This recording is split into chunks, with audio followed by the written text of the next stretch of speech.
Well, the late-night bar crowd in downtown Victoria can get rowdy at best, violent at worst. City Council, police and business owners have been trying for years to try to find a way to keep the peace, and it turns out the solution might be as simple as sugar.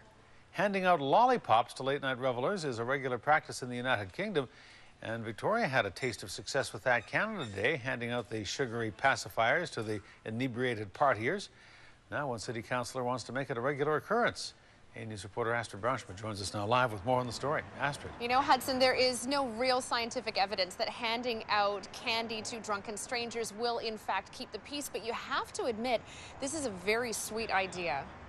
I'm handing out lollipops today. I just wondered if maybe that might make you feel better today. Make me stop and go on till. Yeah, it makes me feel great.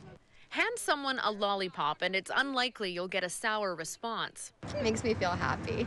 Councillor Charlene Thornton-Joe is on a sugar high of sorts after handing out thousands of lollies to inebriated partiers on Canada Day. They're cherry. These are good. And the response I got was immediate. It was positive.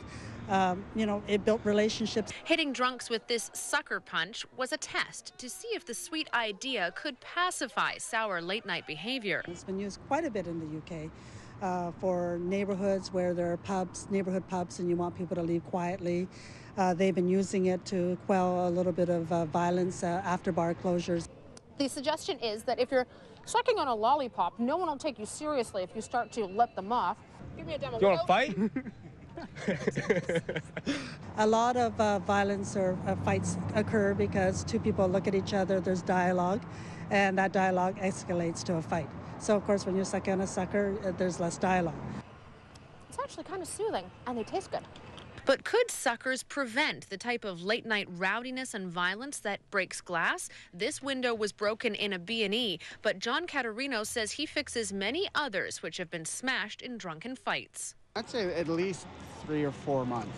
Most people we asked aren't opposed to getting free candy after a night at the bar, although some are unsure if suckers really are the answer to late-night downtown rowdiness. I think we should have a whole bunch of old ladies and grandmothers walking around and scolding people. But I also think people might throw them at each other or do something pretty rowdy with them. I think it's a nice gesture, all in all. The sugary handout is just part of the late-night strategy the city continues to work on. Councillor Thornton-Joe plans to ask city staff if the post-pub gesture can become a regular thing. So without any real evidence to prove that behavior can be calmed by enjoying a lollipop, anecdotally, though, it seems to work. Councillor Thornton-Joe says that this year's Canada Day celebrations in downtown Victoria were much more tame compared to last year, although hard to know if the lollipops were actually the sole reason for that. Of course, there were many partners, Hudson, that ensured a safe and fun evening for people in the capital region, from police to downtown merchants. So we'll have to wait and see. Next year, you'll probably get one of these at the Canada Day celebrations. Well, it can't hurt. I don't think so. All right. Astrid, thank you. You're welcome.